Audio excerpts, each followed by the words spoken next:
You will hear a number of different recordings, and you will have to answer questions on what you hear. There will be time for you to read the instructions and questions, and you will have a chance to check your work. All the recordings will be played once only. The test is in 4 sections. Write all your answers in the listening question booklet. At the end of the test, you will be given 10 minutes to transfer your answers to an answer sheet. Now turn to section 1.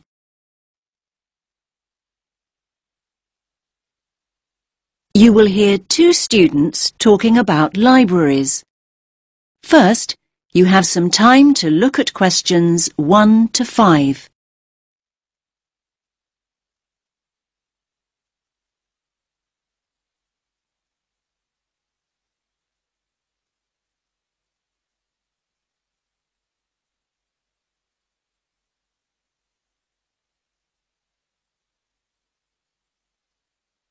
Listen carefully to the first part of the conversation and answer questions 1 to 5.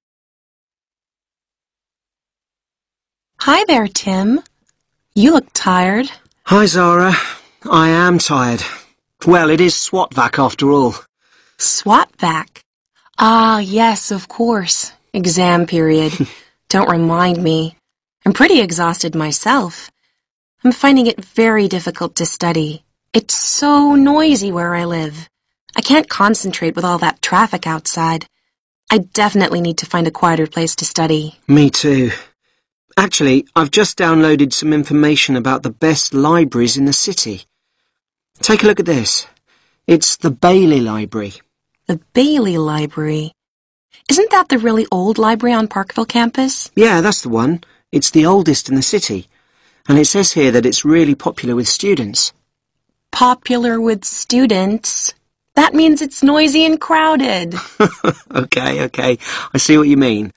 But we could try to get there early to make sure we get good seats and a large desk to work at. It's open from 8:30 in the morning until 10 o'clock in the evening, Mondays to Fridays. 10. That's very early. I study much better after midnight. Just look at the size of my folder here. I've got so much to get through. Basically, I need to be in the library 24/7 to get all my revision done. Now, if the Bailey is that popular, it must be open at weekends. Yes, of course it is. It opens at 11 o'clock, in fact, and it closes at 5 p.m. Great. Not exactly what I call ideal for late-night study. Count me out. Okay. Here's another one. The Brown Library. Yeah. I think I've gone past it a couple of times. It's close to Stratton Street, right? Yes, Stratton Street and Royal Parade. Royal Parade? Well, that's convenient for me. My apartment's just a few minutes' walk from there. When's it open? Well, it says here it opens at 7 in the morning, and you'll be pleased to hear that it closes well after midnight, 2 a.m. in fact. And we can go there any day of the week. That sounds ideal. Oh, wait a minute. We can't use it. It's only open to biomedical students. Biomedical students only? Great. Just when we thought we'd found the perfect place to study. Oh, wait a minute. This one sounds good. The RMIT Library. The RMIT Library? I've never heard of it. Where is it? It's on Swan Street, near the Central Bus Station. Swan Street. Ah, yes, I know where that is. It's a really long street, though. Do you have a number? Yes, number 360 Swan Street. The full address is Level 5, Building 8, 360 Swan Street. Okay. I think we'd need to get the bus there, but that's not a problem. So when's it open? It's open from 10 till midnight on weekdays. And what about weekends? 10 in the morning, but it closes at 6 o'clock on Saturdays and Sundays. But listen, it says here it has excellent computer and internet facilities. I like the sound of that. Me too. In fact, I like the sound of it so much, I think I'll take advantage of their excellent computer facilities right here and now. And how exactly are you going to do that? Your laptop isn't working. I know. So can I borrow yours? Now you have some time to look at questions 6 to 10.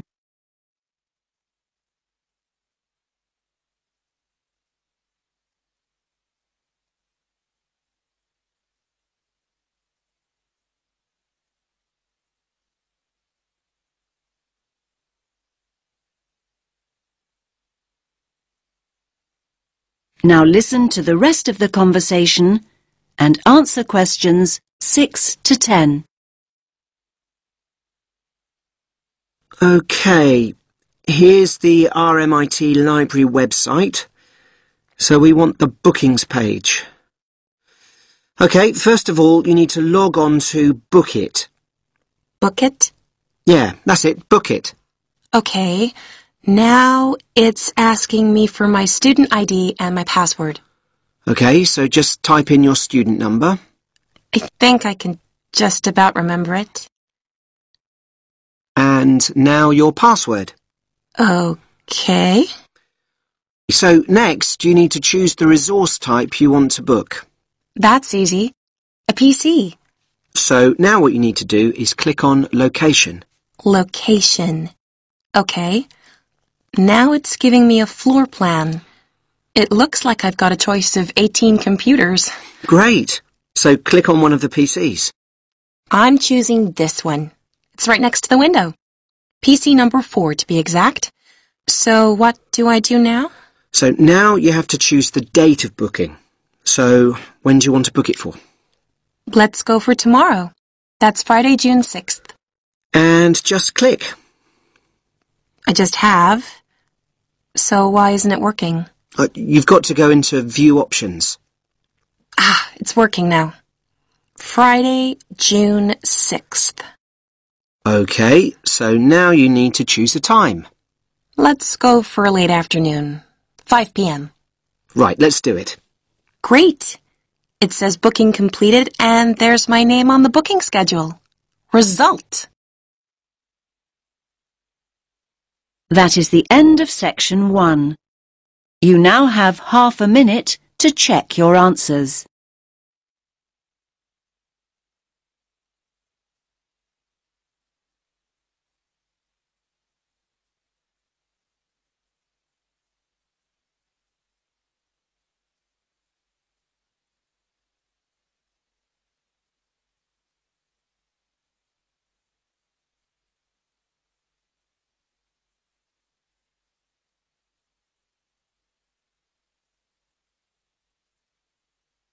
Track 6. Now turn to section 2.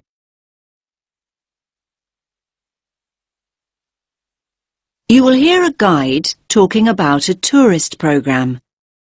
First, you have some time to look at questions 11 to 14.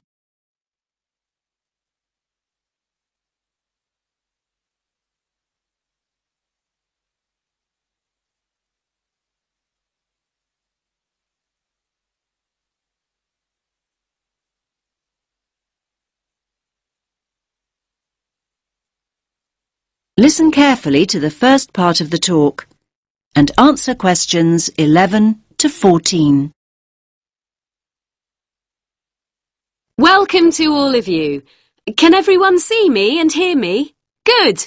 My name's Kathy, and I'm here to tell you about the special programme of events going on here at the Royal Observatory.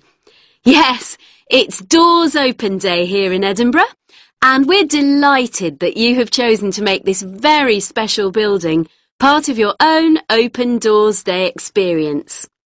Now, I'll make a start with giving you some background information about the Doors Open event. Doors Open takes place every year in September, and the observatory is one of the many buildings, 112 of them in fact, that open their doors to visitors for one weekend.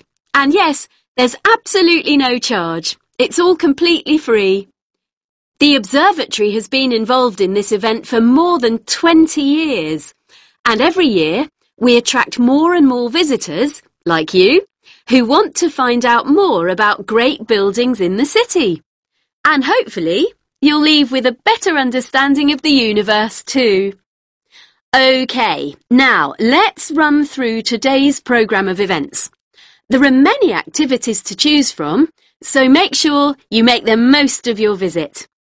Now, there will be planetarium shows throughout the day. Now, these will run 4 times, both today and tomorrow, Sunday. These are popular, so please note that we're operating a booking system for these shows. Tickets for the 2 shows we're running this morning, the first showing at 10:30 and the second at 11:30, will be available on a first-come, first-served basis here at the information point. Tickets for the 2 afternoon shows at 2 p.m. and then at 3 p.m. will be released later on at midday. So booking is essential as spaces go very quickly. Now you have some time to look at questions 15 to 20.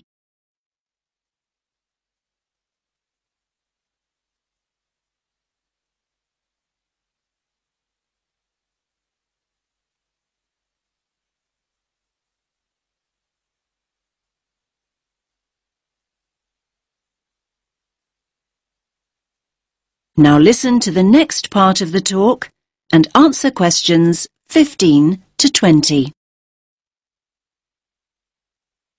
We also have some special tours of the observatory available. These include a tour of the telescope dome, and visitors will even have the opportunity to get onto the roof. I hope that those of you who are interested are wearing your most comfortable shoes and that you can keep up the pace. It will be worth the effort of climbing all these stairs. You'll have stunning views over the city when you reach the top.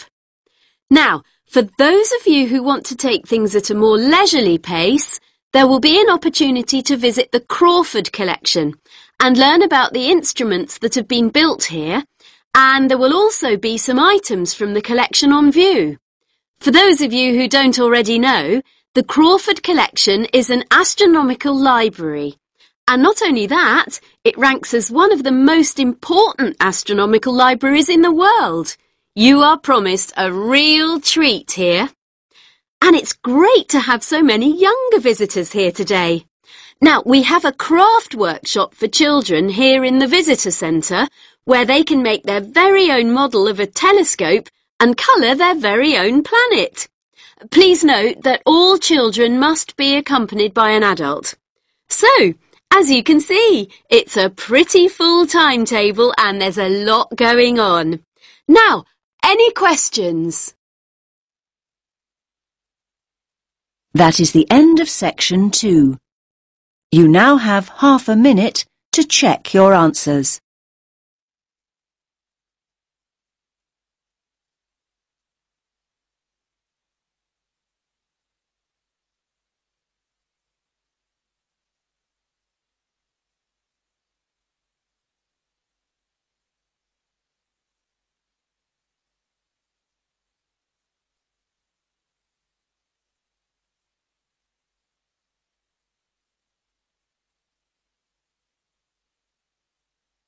Track 7. Now turn to section 3.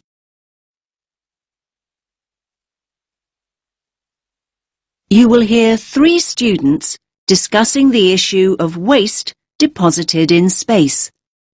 First, you have some time to look at questions 21 to 23.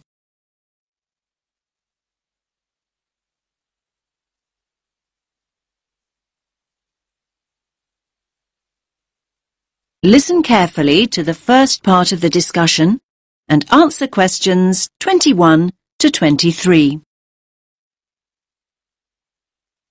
Hey, did you manage to go to the talk by Dr. Chadwick this morning, Andy? I was there. What happened to you, Sam? My bike had a puncture. Seriously. Anyway, Ruth, I bet you took some notes. Can you fill me in? Sure. It was all about space junk. Really interesting, actually.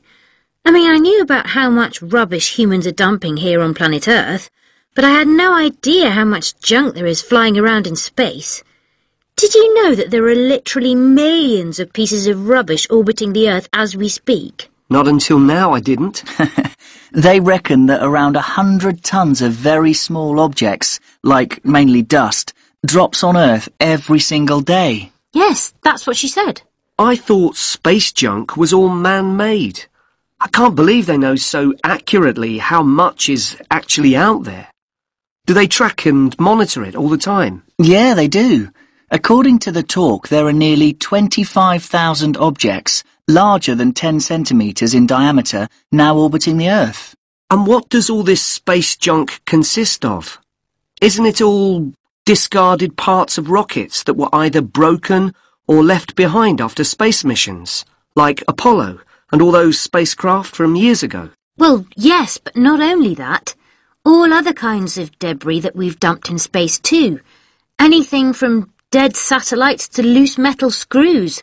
There are even tiny particles of paint and liquid coolant. You now have some time to look at questions 24 to 26.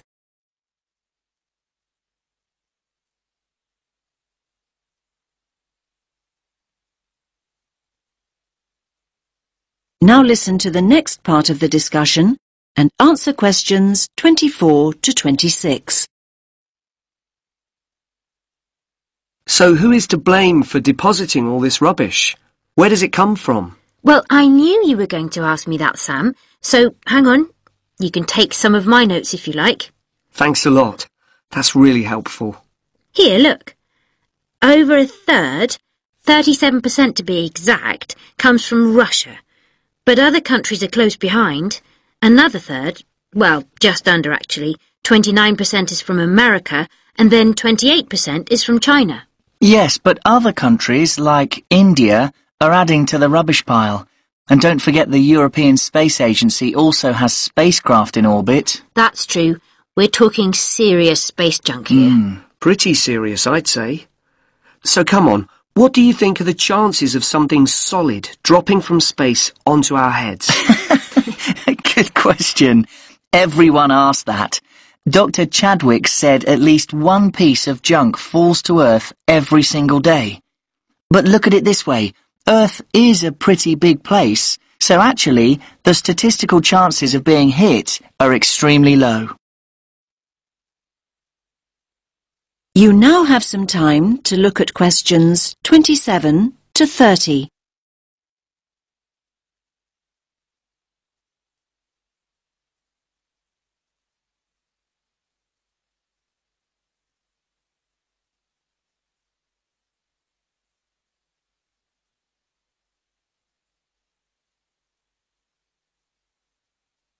Now listen to the rest of the discussion and answer questions 27 to 30. So are you saying I'm more likely to win the lottery? Well, just think about it. 2/3 of the Earth is ocean. That's true.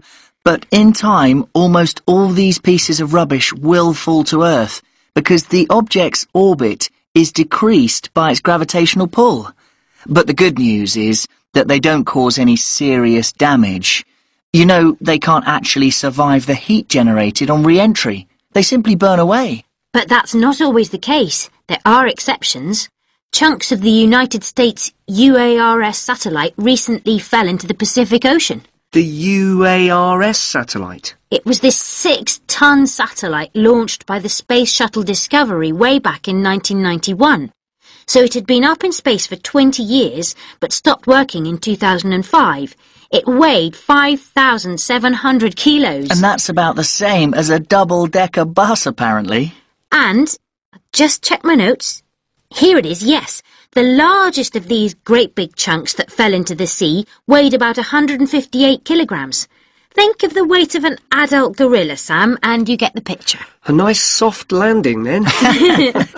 Dr. Chadwick said, imagine a couple of washing machines tied together and travelling at 100 miles per hour, and you'll get an idea. Oh, and do you remember Skylab? That was another US space station, and it fell to Earth at least 3 decades ago, in 1979. It fell into the Indian Ocean and the deserts of Western Australia. According to what I wrote down, that particular space junk weighed 100 tons. And let's not forget Mir, the Russian space station. Mir weighed 135 tons, far, far larger than UARS, and it fell to Earth in 2001. It plunged straight into the South Pacific. All very interesting. Listen, I've got some junk of my own to sort out. My bike. That's the second puncture this week. Come on, I'll help you fix it. That is the end of section 3. You now have half a minute to check your answers.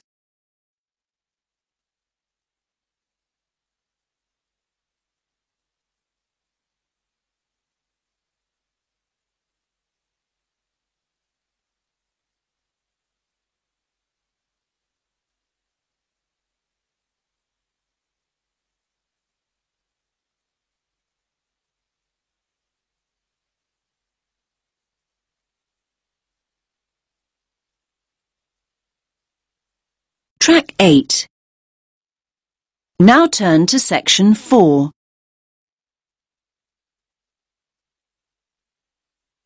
You will hear a woman talking about retail psychology.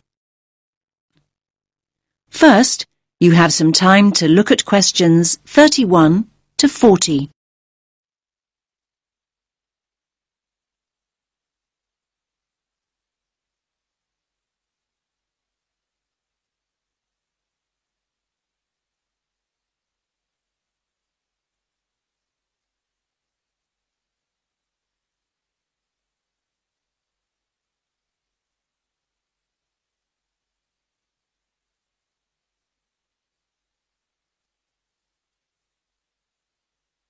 Listen carefully to the talk and answer questions 31 to 40.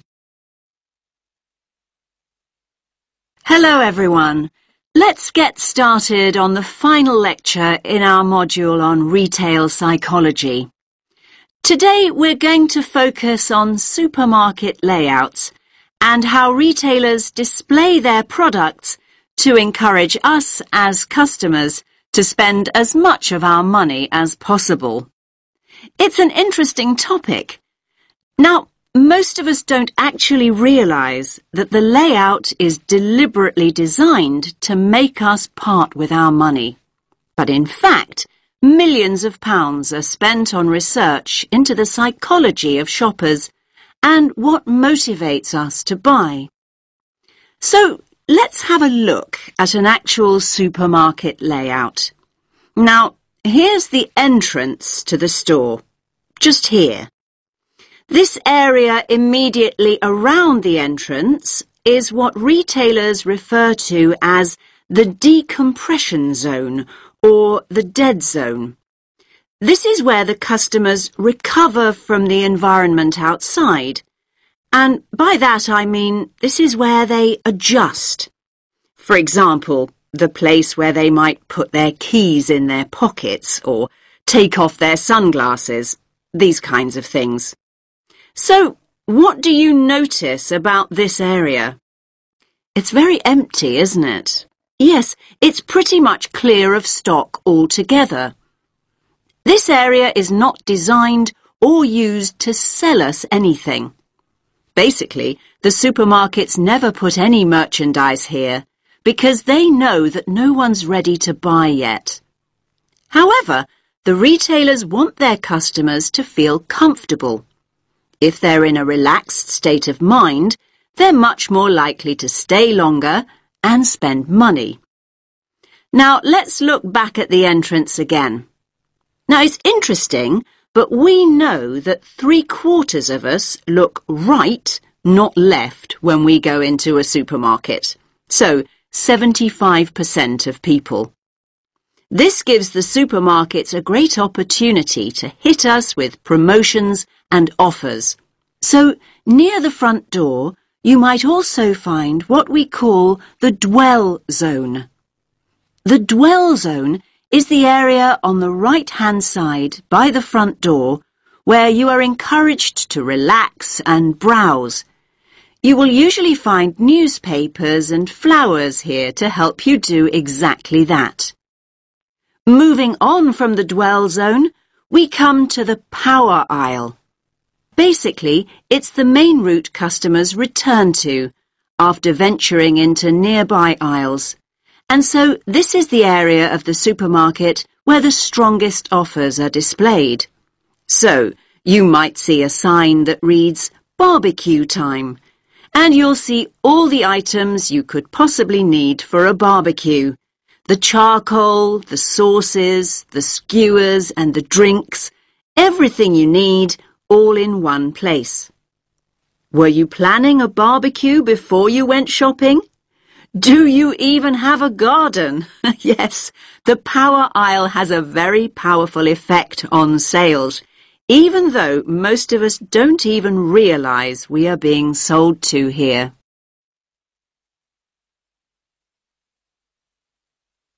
Now, let's think about fruit and vegetables for a moment. They're always located towards the front. Now, why do you think this is? Yes, fruit and vegetables are always at the front because it gives the supermarket a healthy image. And let's think back to flowers and newspapers. We talked about both these items earlier. And yes, they're displayed near the front on the right. Now, they're known as distress goods. Why's that? Well, these are the goods that we often buy in a hurry or on impulse. In other words, these are the items we didn't actually intend to buy at all. But the supermarkets want us to put them in our trolleys even before we start our proper shopping. Now, what about everyday items like bread or milk or cereals? They're always placed right at the back of the supermarket. Yes, in this area here. Again, this is a deliberate strategy by the supermarkets. Basically, they want us to walk through the whole store to get them in the hope we will buy other things on the way. That's why items like these are often called destination goods.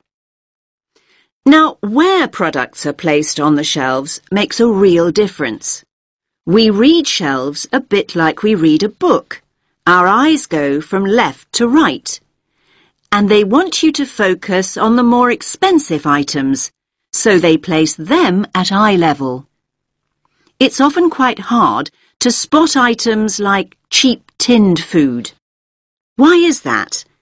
Well, they're normally placed very low on the shelves. Basically, the supermarkets don't want the cheapest products to be the ones you see first. Finally, let's have a look at the checkout area here. Now, we all know that sweets are deliberately placed within the reach of children at the checkout. But all kinds of things are displayed at checkouts these days. In fact, supermarkets can change what's on offer almost by the hour. It's a quick and easy way for them to rotate their stock. So, if the sun comes out, the checkout is an ideal place to display sunglasses. And if it rains, umbrellas can be placed there instead. Now, does anyone have any questions? That is the end of section 4.